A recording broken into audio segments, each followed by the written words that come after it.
What if one man, chosen by God, was lifted beyond the veil of earth to witness secrets no mortal was meant to see? A truth so profound, so unsettling, that it was hidden from the sacred pages of the Bible for centuries. The Book of Enoch, a forbidden text, speaks of fallen angels, cosmic battles, and a messianic hope that echoes through time. Its words unveil a spiritual realm where angels defy divine order, where giants roam the earth, and where the Son of Man prepares to judge the living and the dead. Why was this book silenced? What truths were too dangerous to be shared?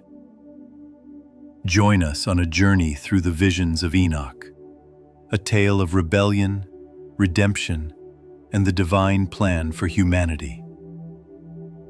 If this mystery stirs your soul, hit like, subscribe, and share your thoughts below. Let's step into the unseen together. In the dawn of time, when the earth was young and humanity walked in the shadow of Eden, a celestial order governed the heavens. Angels, radiant and holy, were tasked by God to watch over His creation. These were the Watchers, beings of divine light sent to guide and protect. But not all remained faithful. A whisper of rebellion stirred in the heart of Semyaza, their leader, and 200 angels followed him into defiance. They gazed upon the daughters of men, their beauty a forbidden allure, and their hearts turned from God's command. The Watchers descended to earth, their celestial glory dimmed by desire. They took mortal wives, and from these unions came the Nephilim, giants whose strength was matched only by their corruption. Genesis whispers of their existence. The Nephilim were on the earth in those days, when the sons of God went to the daughters of humans and had children by them. They were the heroes of old, men of renown. Yet, these were no heroes. The Nephilim ravaged the earth, their hunger insatiable, their violence a plague upon humanity. Villages burned, fields withered, and the hearts of men grew wicked under their shadow. But the Watchers' sin was not merely in their unions. They bestowed forbidden knowledge upon humanity, secrets of weapons, sorcery, and the stars' hidden paths. Azazel taught the craft of swords and shields, while others unveiled the mysteries of astrology, leading humanity deeper into rebellion. Like the serpent in Eden, they tempted mankind with knowledge never meant for mortal hands, and the earth groaned under the weight of sin. God, in His infinite justice, could not abide this chaos. The heavens trembled as He summoned His archangels, Michael, Gabriel, Raphael, and Uriel. With divine authority, they descended, their presence truths. That is where Enoch's story begins. The earth lay in ruin, its fields scarred by the Nephilim's greed, its people corrupted by forbidden knowledge. The Watchers now bound in the abyss, left behind a world spiraling into darkness. God looked upon His creation and His heart was grieved. As Genesis declares, the Lord saw how great the wickedness of the human race had become on the earth, and that every inclination of the thoughts of the human heart was only evil all the time. The Almighty's judgment was certain, a flood that cleansed the earth, to wash away the stain of rebellion and restore His divine order. Yet, amidst this chaos, one man stood apart, Enoch, a righteous soul who walked with God. Chosen not for his strength, but for his faith, Enoch was lifted beyond the veil of the mortal world. In visions he beheld the heavens' fury, the archangel's decree, and the coming deluge that would reshape the earth. He saw the waters rise, swallowing the giants and the wicked, leaving only Noah, the faithful remnant, to carry humanity's hope.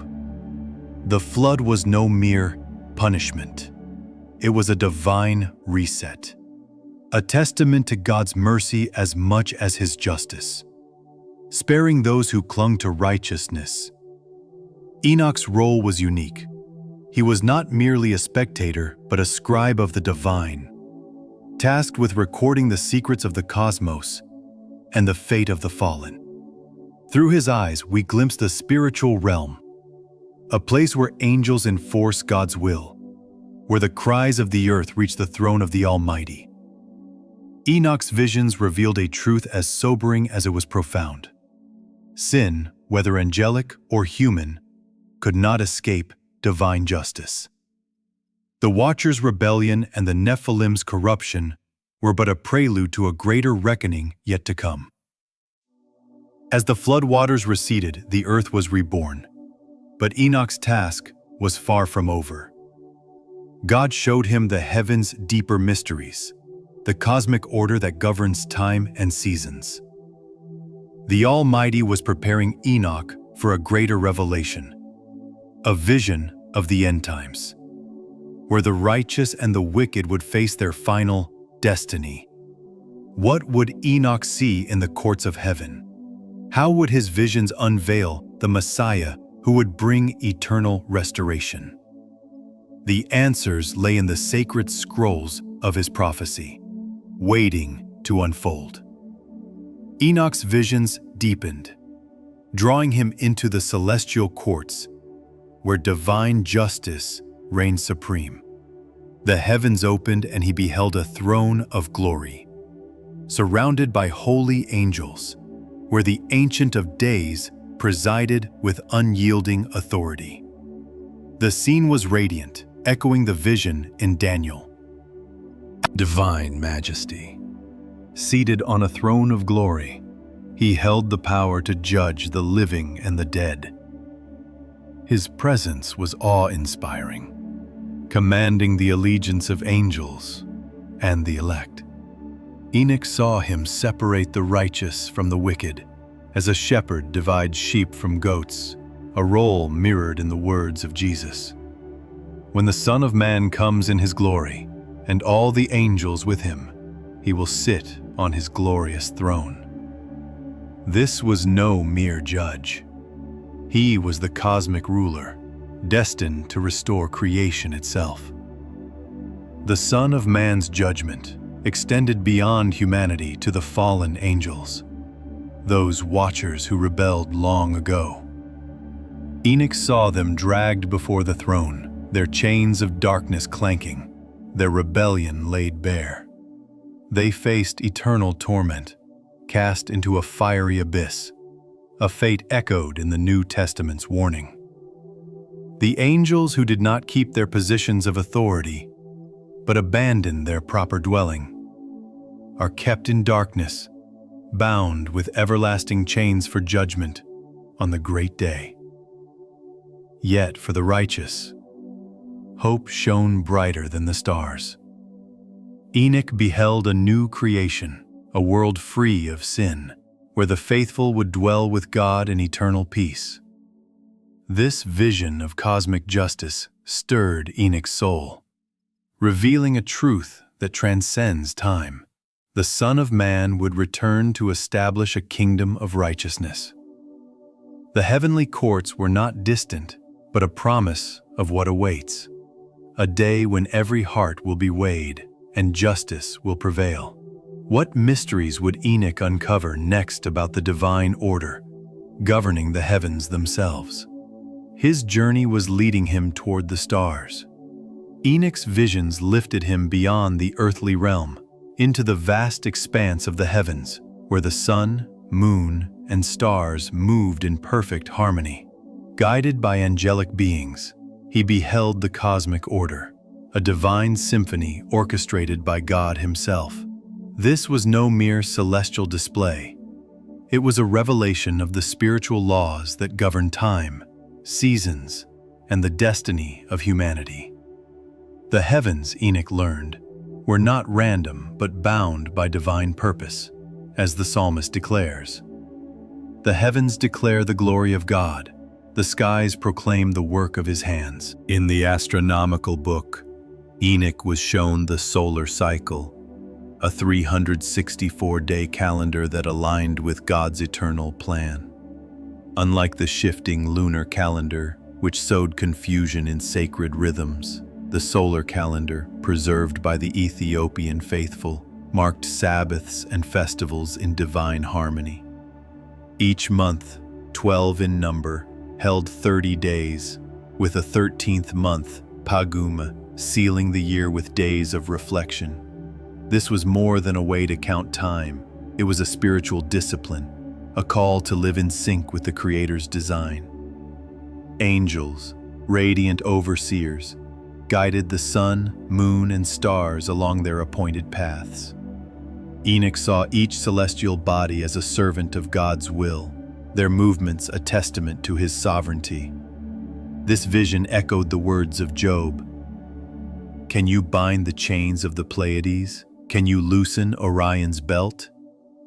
Do you know the laws of the heavens? The stars were not mere lights in the sky, but divine messengers, their orbits declaring God's unchanging order.